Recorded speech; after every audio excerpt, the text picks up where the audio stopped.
The Lady Statesmen recently wrapped up a successful campaign at the Gulf South Conference Crossover, going 3-4, including a win over number 4 ranked Valdosta State. Standing by now with head Lady Statesman herself, Coach Casey Charles. And Coach, pretty successful weekend over there in Decatur by comparison standards as we've gone the last few years. But let's talk first about how it didn't really get off to a good start there. West Alabama and West Florida, two really tough teams, and we lost that West Alabama game 6-1. We'll kind of go through these here in a row, but West Alabama 6-1 game, a game that got away from us when we gave up 4 runs in an inning, but one we still feel like we're pretty competitive in. Yeah, I thought we had chances to win that game. I thought we had prepared well, and we went in and we were ready to play. West Alabama came out swinging the bats. It's hard to defend that. As it turns out, they went 7-0 by the end of the week. They're a good team. They're in a tough conference. They were at the bottom of their league, when we got them. But they played really well. I thought we had chances to win. A lot of things just didn't go our way that day. But I thought we were in the game for a while. Of course, that one didn't work out. And then the West Florida game, I really thought we played better that day. I thought we had chances to win that. There was a 3-run home run that didn't help us. But overall, yeah, it was some better ball. After that West Florida game, a tough loss, I know you had to be thinking that it would be tough to bounce right from that to the Valdosta State game, but we really responded well. You put Victoria Combs out in the circle, and Victoria really had been struggling a little bit the last few ball games, but through the first few innings, neither team really did much offensively, and I think that really helped Victoria settle in that ball game. Right. I think, the Valdosta State game was a huge win, of course, 5-3, but you can't mention that, in my mind without mentioning Victoria. She had been struggling. She went out there, she competed the whole time. She threw some off-speed pitches, and she kept them off balance. And their hitters weren't able to do that much against her, and I really expected them to come out and swing the bats as good as, if not better than, teams like West Alabama. We had some huge clutch hits in that game, in that RBIs. We were able to go ahead, 5-1 before they scored the last couple runs. So that was a game that we played well all the way around. We pitched well, we played solid defense, and we had some timely hits, and I think that's all it takes. And that game, we put everything together. And I know it's just one win, but in the grand scope of the program, we haven't had a win that big in quite some time. Haven't knocked off Valdosta or Alabama Huntsville since 2005.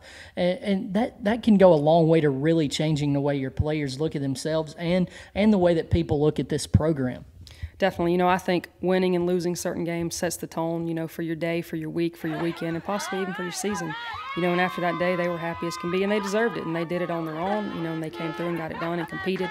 I think it set a tone for the rest of the week. And, after that game, we still had a couple losses, but we competed every inning from there on out throughout the rest of the week. So I think it just goes to show you that, winning is contagious and playing good is contagious, and hopefully we can just carry that on. And now following that Valdosta game, you had to come back and take on a Lambeth team that's really just trying to get into the Gulf South Conference and only playing 9 players. I know that was difficult to come out and really get prepared for a team that had only won 2 ball games all year.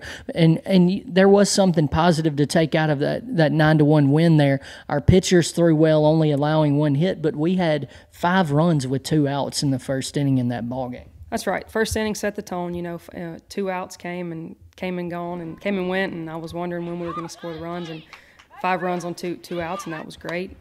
Sarah Davis did a great job coming in relief. Let Katie Hebert start it. She had a couple good innings, and then she struggled a little bit with location. And Sarah Davis came in and did a great job. It's always good to beat somebody 9-1. Those games are tricky because you have to be careful to play the game and not the team. But we were able to put it away in 5 innings and lead us into the next game.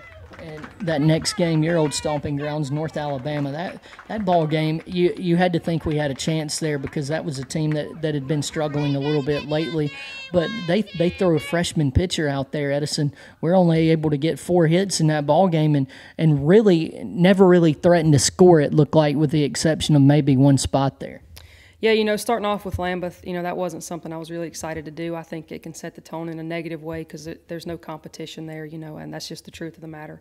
The UNA game, we just kind of let them hang around too long. We never really got our bats going. I thought Gonzalez, again, as she's been doing here the last month or so, gave us a chance to win. She held them off for as long as she could, and, they had that one weird play with a ball being foul and fair.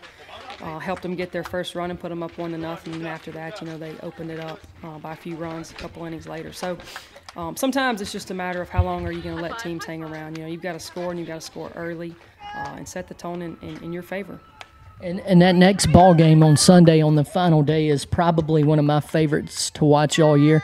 We take on a West Georgia team. It was tough to know how we would respond.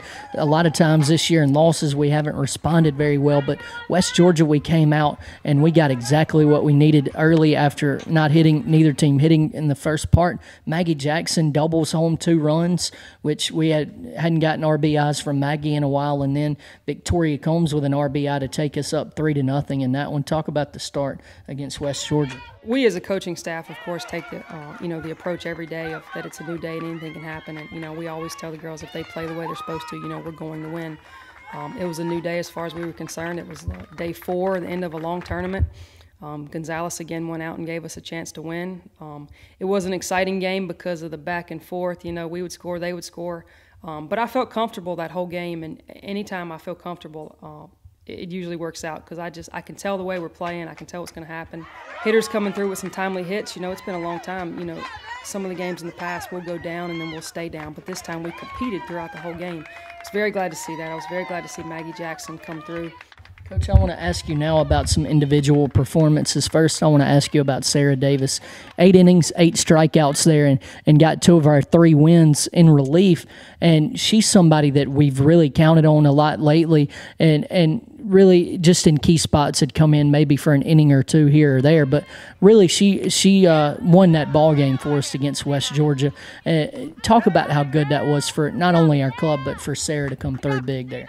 Absolutely. She was the main difference maker, I believe, defensively in the West Georgia game. And especially, like I said earlier, those 2 balls that were hit up the middle. Those are usually balls that get by most pitchers. They were hit very hard. Last week was the best week of Sarah's career, no doubt. 2 wins, some relief, big-time relief innings.